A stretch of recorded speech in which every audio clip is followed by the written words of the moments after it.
আচ্ছা ঠিক আছে ভাইয়া, নেইমার ও রোনালদো কাকে চুজ করবেন? তারেক রহমান। কি তারেক রহমান? আমি বলছি নেইমার নাকি রোনালদো, কাকে চুজ করবেন? কাকে বলবো?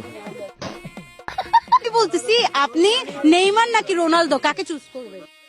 ফুটবল খেলোয়াড়। আচ্ছা ঠিক আছে, খেলা দেখা হয়?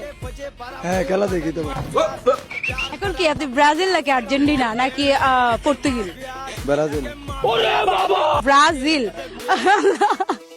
আচ্ছা ঠিক আছে, একটা ছেলে আর একটা মেয়ে কি কখনো ফ্রেন্ড হতে পারে? হ্যাঁ, অবশ্যই পারে। अच्छा ঠিক আছে, কেমনে পারে বলেন? খাওয়া দাওয়ার মধ্যে। ফুটবল খেলা দেখেন তো? জি। ফুটবল খেলোয়াড় কয়জন মিলে খেলে বলেন তো? रुको जरा सबर करो 13 জন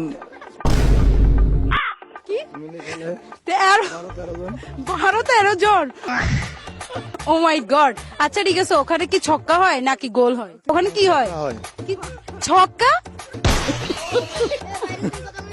আপনি এগুলো কি বলতেছেন? আসলে কিছু খেয়ে আসছেন নাকি? না না, আমি কিছু খাই না। কিছু খান না দেখে তো মনে হয় কিছু খাই। ও, নাস্তা পানি খান? এমনি এক্সট্রা কিছু খান? জি না। अच्छा না, চেহারার ধরনে তো বোঝা যাচ্ছে কিছু খান। জি না। এখন ভাত খেয়ে আসছেন? জি, ইনশাল্লাহ ভাত খেয়েছি। ইনশাল্লাহ ভাত খেয়ে আসছেন, তো কোশ্চেন গুলো উলট পালট কেন বলতেছেন? আমি তো নতুন, ওই জন্য। नतुन नतुन নতুন নতুন নতুন আপনারা বুঝতেছেন? আপনি জীবনে সবচেয়ে খেলা কোনটাতে বেশি পারদর্শী ছিলেন? আমি আর্জেন্টিনা দেখি, এগুলো দেখি আর কি খেলা। এটা কি বলতেছে ভাই? আমি নিজেও বুঝতেছি না। উনি নিশ্চয়ই কিছু খাই আসছে ভাই, আমি আর নাই।